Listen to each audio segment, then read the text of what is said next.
A quiet morning at a small coffee shop in Philadelphia, warm sunlight filtered through the glass doors, creating a peaceful space. Barron Trump, a young man with a scholarly appearance, sat in a hidden corner, focusing on the book in his hand. He wore a gray hoodie and jeans, a simple outfit, but still exuding sophistication. In his little corner, Barron seems to be part of the space, avoiding attention in the crowd. The peaceful atmosphere was suddenly broken when the shop door opened hastily. Ethan, a middle-aged man with a tired look and a harsh face, entered. His old, worn coat is a testament to the difficult days. His eyes immediately scanned the room and stopped at Barron. "Uncle!" Ethan spoke loudly, his voice echoing throughout the bar, causing everyone to stop and look back. Barron raised his head, his eyes shining with curiosity but calmness. "How are you, Uncle?" he asked, his voice gentle, not showing any signs of confusion. "Who do you think you are?" Ethan continued, his voice a mixture of anger and bitterness. "Sitting here reading books and drinking coffee like the world is yours. Do you know that out there, people like me have to struggle every hour and every minute to live?" The atmosphere in the cafe became tense. Curious eyes followed, and silence enveloped everyone. Barron put the book down on the table, keeping eye contact with Ethan. His voice was warm, calm, but no less serious. "I don't know what you've been through, but I'm ready to listen, if you want to talk." Ethan smirked. The bitterness in that smile could not be hidden. "What do you hear? Do you think you can change anything just by listening? Do you know how to survive when you have nothing left?" Barron tilted his head slightly. His voice became softer. "I don't know, but I want to understand. Maybe I can't help much, but I believe that sometimes just having someone listen is a difference." Barron's words made Ethan pause. For the first time in a long time, someone didn't rush past him, didn't give him pitying looks or coldness. Barron's eyes carried a strange sincerity that made Ethan, although still full of doubts, find it difficult to refuse. Ethan squinted his eyes at the young teenager in front of him, then let out a sigh and said as if challenging, "Okay, do you want to hear it? Listen, but don't pretend to care if you don't really understand." Barron nodded gently, his eyes firmly looking at Ethan. "I promise to listen honestly. Just tell me." The whole cafe seemed quiet. People not only stopped to follow the story, but also to witness something rare, a sincere dialogue between two people from two worlds that never seemed to intersect. Barron smiled slightly and continued speaking without flinching. "Maybe I can't change anything, but I still want to hear it. Just sit down and tell me, not for me, but for yourself." The sincerity in Barron's words made Henry not know how to respond. He stood silent, his eyes wavering between suspicion and a bit of curiosity. Finally, as if tired of the meaningless confrontation, Henry sighed and reluctantly sat down in the chair opposite Barron. "Okay, if you want to hear it," Henry said, his voice still bitter, but his eyes softened a bit. Barron ordered a cup of hot coffee for Henry, then he remained silent, waiting for him to begin. Inside the cafe, the atmosphere became quieter than ever. Henry sat silently, his calloused hands clutching a hot cup of coffee, as if searching for some warmth in the cold of his life's traumas. Barron sat opposite, his eyes steady but gentle, waiting for Henry to speak. Henry took a deep breath, as if gathering all his courage to say things that had been buried for a long time. His voice spoke slowly, trembling at first, but then gradually becoming stronger, as if the pain was released with each word. "I used to work at a steel mill," Henry began, his eyes looking distant as if recalling past memories. It was the only steady job I ever had.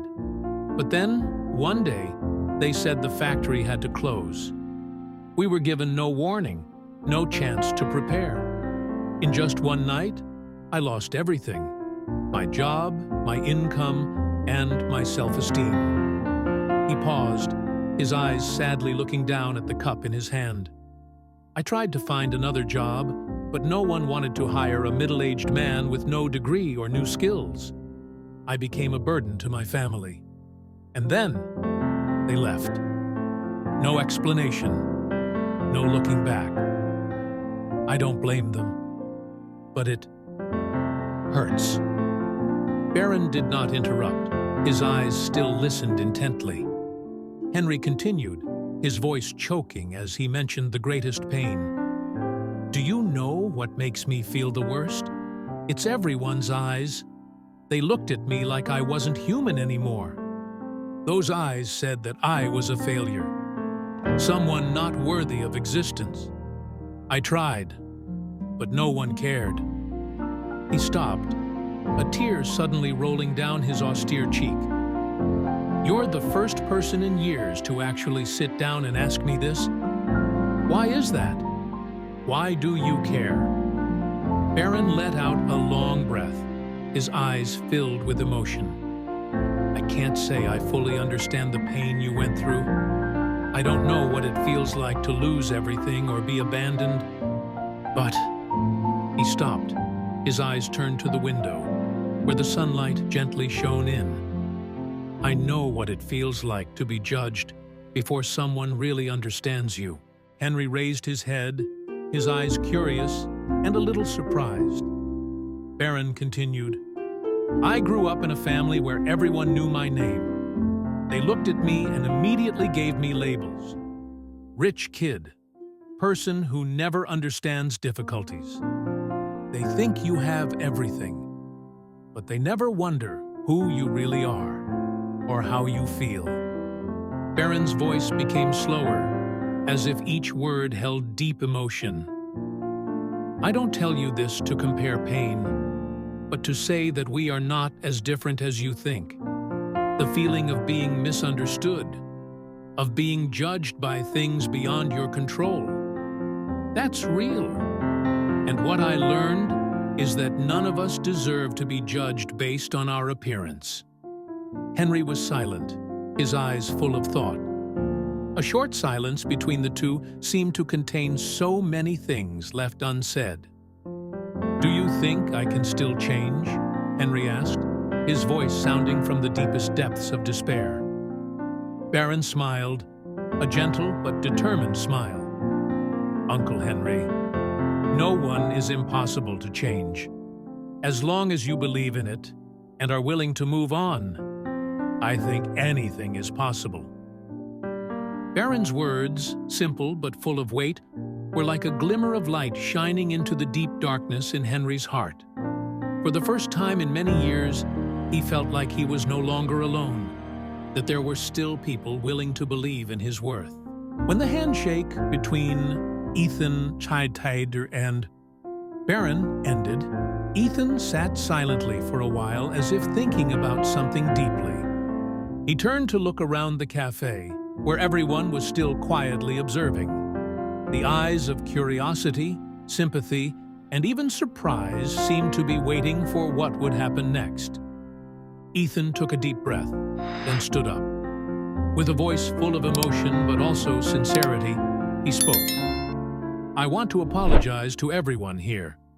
My actions and words just now were wrong. I let my anger and personal pain cause me to act thoughtlessly. I shouldn't bring my feelings out to bother people.